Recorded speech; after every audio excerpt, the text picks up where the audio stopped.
Hello, everybody, and welcome back to Transmission. It's me, Quentin, and this week we've got Ravi Sharma, Director of Development for Energy Storage at Deriva Energy. So for the energy transition to work, we're only just getting started with batteries. We need tens and tens of gigawatts in each region. And so the job of the developer is a very important one. Selecting sites, finding contractors, getting grid connections, all that stuff. And so in this conversation with Ravi, we talk about strategies for developing sites and choosing the right places and some of the regulatory changes and hurdles that are on the horizon. So I really enjoyed this conversation. Ravi knows his stuff and we go down a few rabbit holes.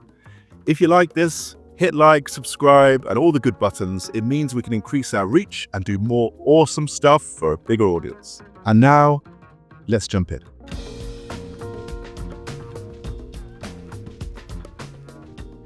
Hello, Ravi, and welcome to the podcast. Yeah, thanks for having me. Happy to be here. So, Deriva Energy, can you just tell our audience what is the company and what do you do? Yeah, so we've been around for about a year and a half, which doesn't sound like a lot, but we have a legacy behind us. So we were originally Duke Energy, which is one of the largest utilities in the US. So we were their IPP arm. So we developed commercial renewables across the US, whereas they're a regulated utility. And so the team's been around for developing renewables for about 17 years. So been in the space for a while. And about back in 2022, there was an announcement that we were going to be for sale. And in 2023, we were acquired by Brookfield. So they're a big private equity and asset manager. So that's a bit about us. And so what's it been like in the last year and a half with new ownership? Yeah. What does that mean what does it mean for the business Brookfield are absolutely gigantic, right? So I'm assuming this means a capital injection and you can really get to the races. Yeah, definitely. I'll say there's always like changes, right? As you start with a new organization, but it's really been great. So I believe that they are one of the largest investors in battery storage globally. I think they've made some pretty big announcements recently on acquisitions. And what's really cool about them is, they're kind of creating this ecosystem, I'd say, of different portfolio companies that they own, and where we can kind of exchange ideas in terms of best practices or maybe some I won't say market like competitive intelligence, but more around, if there's activity or new business models coming out in Australia, maybe that's a precursor to what we may see in the US, right? So kind of sharing those ideas, and then just around procurement and scale and things. So we can kind of play at a bigger scale, whereas we may not be able to if we were just all alone. And so before we move on specifically to developing assets, what's your role there? And what does the bigger company look like, the wider company? How many people are there? And could you talk a little bit about your activities? So which markets you're in and some of the milestones you guys have already met?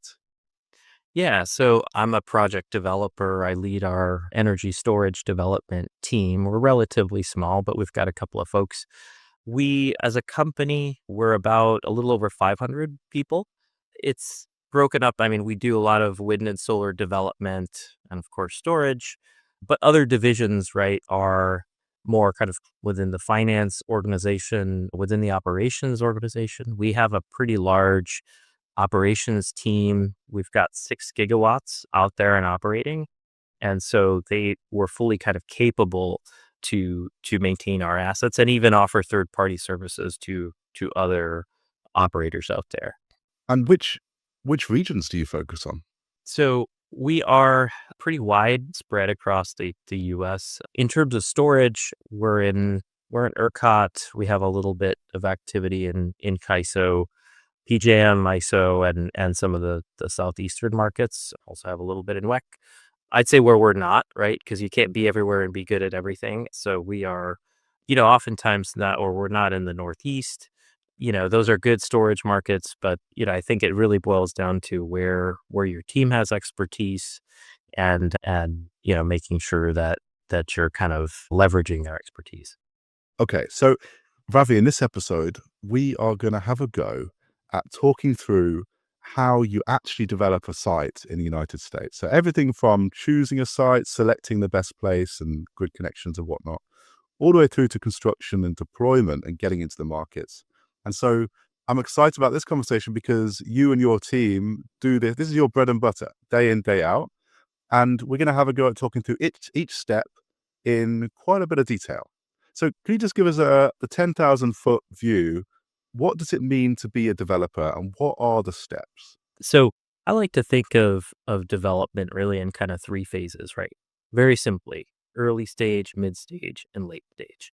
Now, some developers in the US focus on just one stage. So you may have a developer that their specialty is land acquisition and siting and getting into a market really early. And their thesis is really then to flip their projects to right other developers that will carry a project through later stages and eventually construction and operation. So we kind of span the whole spectrum. We also do right acquire from others or at times we may sell projects. But within each of those stages there are then different disciplines, right? So or there are different areas within kind of the project team. You could have right engineering, interconnection, permitting, and environmental functions. You may have local affairs, folks that understand the kind of what the local dynamics are in terms of zoning and ordinances and moratoriums in some cases. But as a developer, right, our role fundamentally, I believe, is to manage risk and uncertainty. And there's a lot of that as you're taking a project from a pure, as we call greenfield or blank slate, all the way to an asset that you may be deploying hundreds of millions of dollars, and it's an asset that's going to be in operation for 20 plus years, right? So I think our role is to, as we advance projects, to de-risk them, right? And so a lot of uncertainty is thrown at us. There's a lot of uncertainty in the market right now. And we discover risks, we figure out how to mitigate them. And as we do that, right, the project value essentially increases, right? I mean, risk and return. So as we de-risk and advance a project through its phases and milestones, we are creating value and we can choose to exit a project at a particular time, or we may choose to keep that project for ourselves and operate it right for 20 plus years. But maybe let's start through the phases, right? So, you know, early stage, a developer and some shops have their own strategy teams and they figure out where across the US, right, they might want to position themselves and leverage their strengths. So, once you've kind of decided on what market you want to target, and market in this context doesn't have to be just an ISO or an RTO, right? It can be a state or even a utility region. But we start with site acquisition, right? And there's a prospecting effort where, right, a team of analysts or GIS specialists will, right, kind of comb through mapping and will look at various layers and factors or criteria in order to identify sites that could be valuable. Once we've kind of honed in on a site that we want to pursue, there's a real estate effort, of course, right? I mean, it's really, you know, engaging landowners. There could be a land agent that is, sending out mailers or phone calls, right? It's down to that level. Some people even knock on doors, right? And so it's securing land and then starting to de-risk that land within the early stage. So we may do some engaging with like a local planning board to understand ordinances, which will kind of define maybe some of the restrictions we have on the site, or a moratorium, which is basically you cannot build this technology for maybe a period of time. Um, we need to understand some of the permitting that could be done through what's called a permit matrix or environmental constraints analysis. And, you know, all that kind of leads up to, more of the interconnection and grid studies, right? So we'll look at line capacity. We'll try to get estimates for, maybe what network upgrades could be for a particular size project. That's kind of a real guesstimate. It's a really complex process. we'll look at interconnection and see maybe what the cost might be for interconnecting to a particular substation, or if you're line tapping, it's often a higher expense. And then, once we file an interconnect application and we get in the queue in most parts of the US, that kind of ends the early stage, right, phase of a project. As we go to mid stage, it's really more about digging into the weeds, right? So we want to get into details around, start advancing the engineering design for the project. We are going to be ramping up permitting efforts for the project. There could be cases where we need what's called a discretionary permit. It may be referred to as like a conditional use permit. And so that could be a situation where we need to engage with a planning board, or with a board of county commissioners, things like that. So, to really get permission to build a project subject to certain conditions and mitigations, so we make sure we're doing things the right way.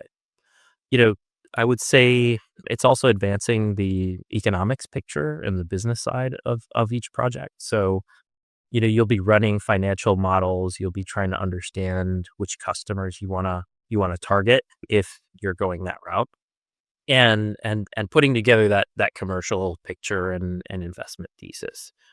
It's interesting you describe them as customers. I've never really thought about it like that, Yeah. but they are customers. It's like a, I don't want to diminish it at all. It's a incredibly valuable and tricky and high risk and an exciting, challenging thing to do, to be a developer. But it is a bit like a factory, right? You're prospecting, and you're working in materials through a funnel from greenfield parcels of land all the way through to packaged for a customer to buy. Never really thought about it like that before. Yeah, and customers, I think we can refer to in different contexts, right? So maybe I should use the term like your commercial contract or your offtake contract. But in markets, as you probably know better than I do, in a market like ERCOT, there's different financial products that you can put on, a battery. But in other markets, a customer could refer to a utility counterparty that, right, they're who we're serving under a 15 or 20-year tolling agreement, right? And so they really are our customer. And I think the industry probably should treat them that way. Yeah. So Could I just zoom in on one part there? So, there's so much you talked about, but specifically finding good grid connections, right? How do you know whether a site's going to be a go? I say you've got your Wellington boots on and you're going stomping the land somewhere out in California, and you think this is a marvelous piece of land. It totally makes sense. We're right next to a substation. How do you then figure out whether that's a good substation without spending a load of money? well, it's a great question, and I'd say it's a really tricky thing to do, because there are tools that can help us think through that analysis in terms of how much line capacity might be available. And there are tools that can, help us think through what potential network upgrades, which means upgrades to the system as a result of you putting that battery there, to try to estimate what that cost allocation may be. Though that is a very challenging thing to do, because in like a cluster queue process, things are constantly moving through the phases. You can have generators dropping and costs being reallocated.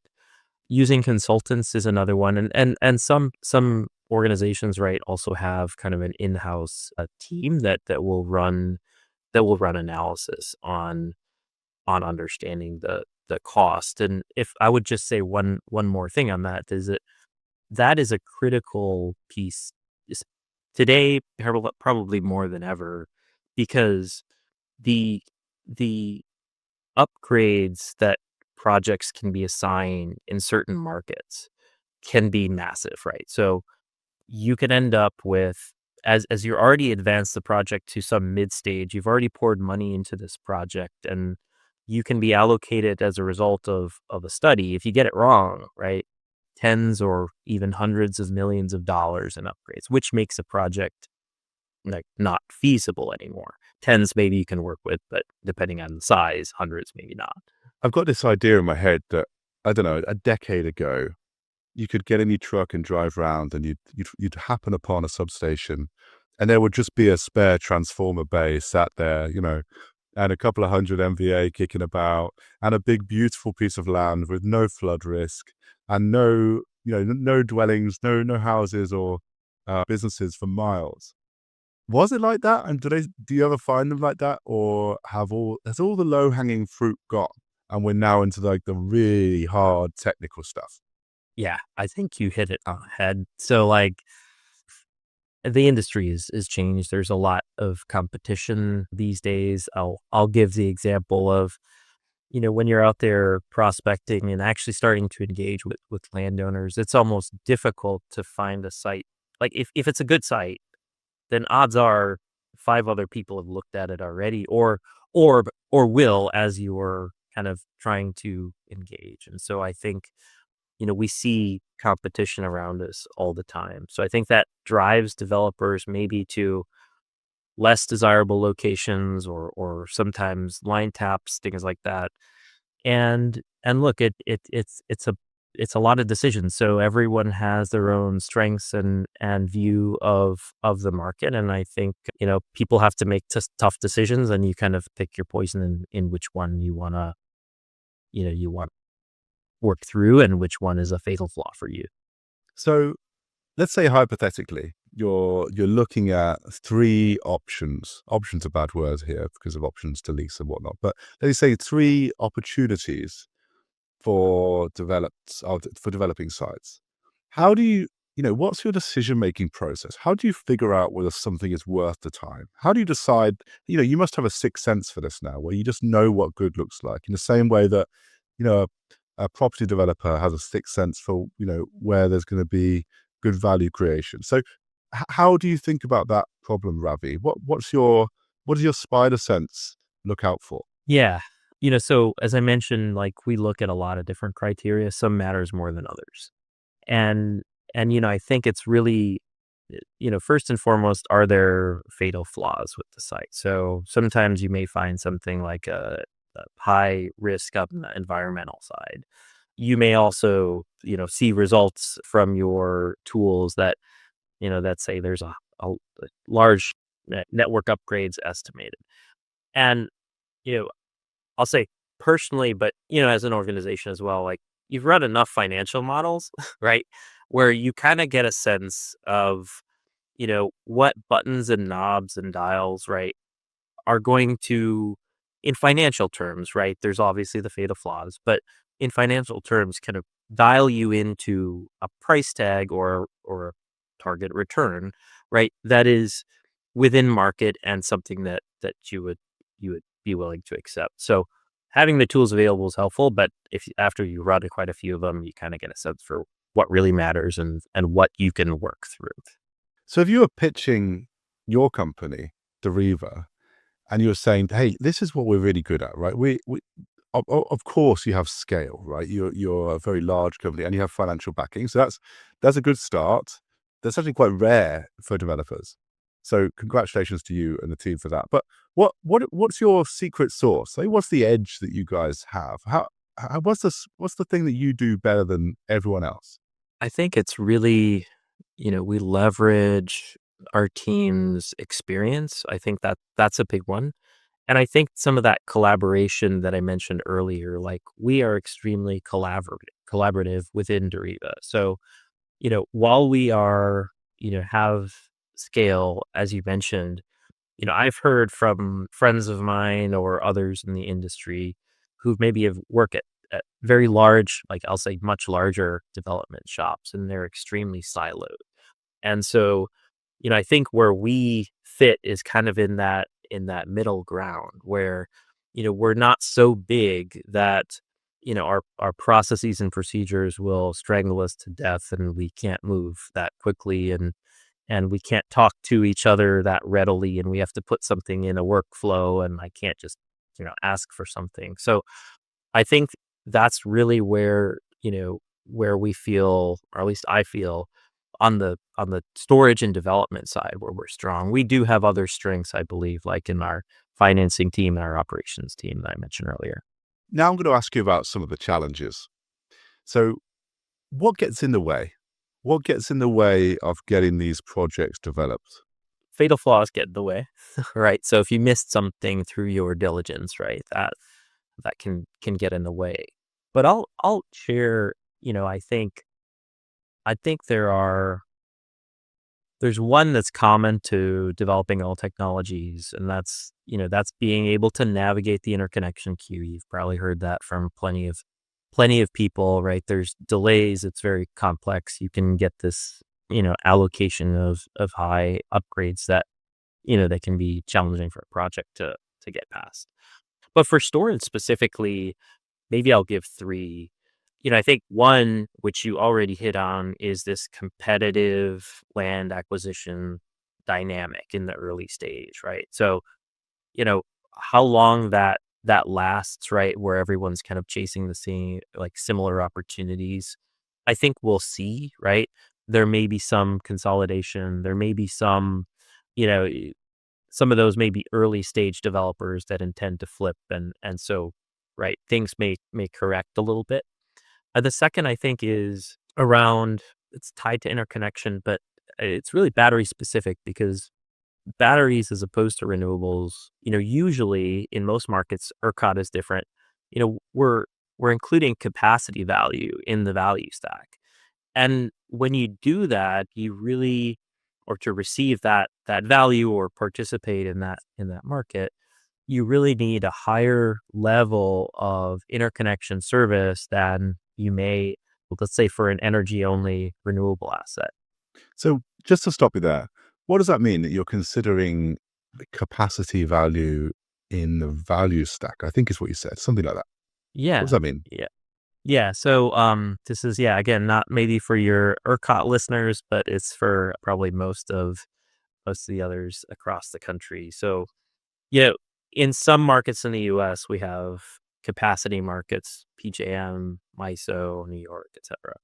And, there you're really, it kind of goes back to this concept of having enough resources available on the grid in the case of, say, an extreme event, an emergency. And so the way that number, how many megawatts are needed, right, on the grid is there's load forecasts or demand forecasts that are performed, and then they add typically a reserve margin on top of that, so a safety factor. And then that kind of sets the number of megawatts of resources that are needed in a particular region or market. And so resources that may not run much or may not have a regular energy or ancillary service opportunity are still needed for that one really, really hot day on the 4th of July, for example. And so typically those are gas turbine peakers, and now, right, batteries are kind of taking some of that, or filling some of those same needs. And so with that, right, you're basically paid, right, to be installed and available and operating. You have must offer obligations in the day ahead market, but it's really, when you're called upon, you need to deliver. And in return, right, as an asset owner, there can be compensation for that. So it can come through an auction, or in California or SPP or a few others, that's really more of a bilateral kind of a dynamic than a auction. Ravi, I've got to say, I think you, by accident there, gave the best explanation I think we've ever heard on this podcast of how a capacity market or capacity value or capacity as a word works in the US. Because as a European, we have lots of different ways, lots of different types of capacity market that confuses us. And that was terrific. Thank you. I'm sure that a lot of our listeners are going to really appreciate that. Yeah. So I'm going to move on now to so what's got to change, right? So if you had a wish list of things that let's say regulatory changes that could make your life a bit easier, what's holding us back? I asked you before what gets in the way, but what's holding us back? I'll throw out a couple. I think there's still, you know, work to be done, or room for improvement on storage resources being studied and allocated upgrades and in a way that is representative of their actual operating model. So, storage, if you're a fully deliverable, right, a network resource, right, you may be assessed based on, right, injecting 24 hours a day. Obviously, we don't inject batteries 24 hours a day. I'm not an expert in this area, but I would say I'm sure that there are reasons why it's done the way it's done from a fairness perspective. I think there's also challenges with the actual software that ISOs and utilities are running, right? I mean, they're doing very complex analysis and I would imagine that this requires quite a bit of change to that, right, to that infrastructure. Others, I would say, I'll just throw out two more. One is really around, I think, long duration storage, right? It's not an area that I'm strongly focused on personally, but I think that in order for that to advance, we need to see like not only demand in the market, but value put on a long duration resource. So, things like ELCC values, right, or capacity, right, values need to represent kind of or value that longer duration. There's also the procurement route. So in California, for example, there's starting to be more mandated procurement for long duration storage.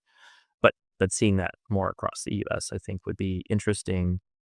And then just lastly, the area I kind of love to think about and see evolve is really on the business models, right? So, I think, right now in today's world, and we talked a little about ERCOT, but in a lot of the other markets, it's a utility space or load serving entity space, right? Where you are contracting with those entities. I think business models will continue to evolve. You know, the corporate market is really active for renewables. I think it's somewhat untapped, and frankly, I think they need to understand what value can batteries actually bring to them. But as things evolve, right, I think seeing the new business models and across the US, it's exciting, but it's a challenge, right, for projects because we have a smaller customer pool than maybe renewables do. So, Ravi, this is your chance to plug something. Is there anything that you want to get out to our listeners, to the world of energy storage, that you think they need to hear? This is your opportunity to sell or to plug. Yeah, I'm gonna take maybe a slightly different route here than maybe just the energy storage world. So, I think there's, across the industry from a people and talent perspective, obviously there's a strong interest in people from, that bring a lot of experience or even folks that, right, have 2 to 5 years of experience. But I think that there's a bit of a gap. I think the industry as a whole can do a better job in terms of training and developing young folks maybe coming right out of undergrad. We have, over the last 2 or 3 years, ramped up our internship and co-op program, and it's been very successful, right? It involves, projects and some formal kind of curriculum where folks like myself and my peers, right, are maybe kind of teaching a little module. And we've retained a lot of those folks. And I think that we oftentimes, maybe we're both guilty of this. I know I am, but we're often too busy to kind of take the time and explain something or take work one on one with someone. And I think the more we all do, the better off we are. Totally agree. That sounds like a great program, actually. Yeah, yeah, it's great. All right, now to everybody's favorite question. So, Ravi, what is your contrarian view? What's the thing that you believe that not a lot of other people believe?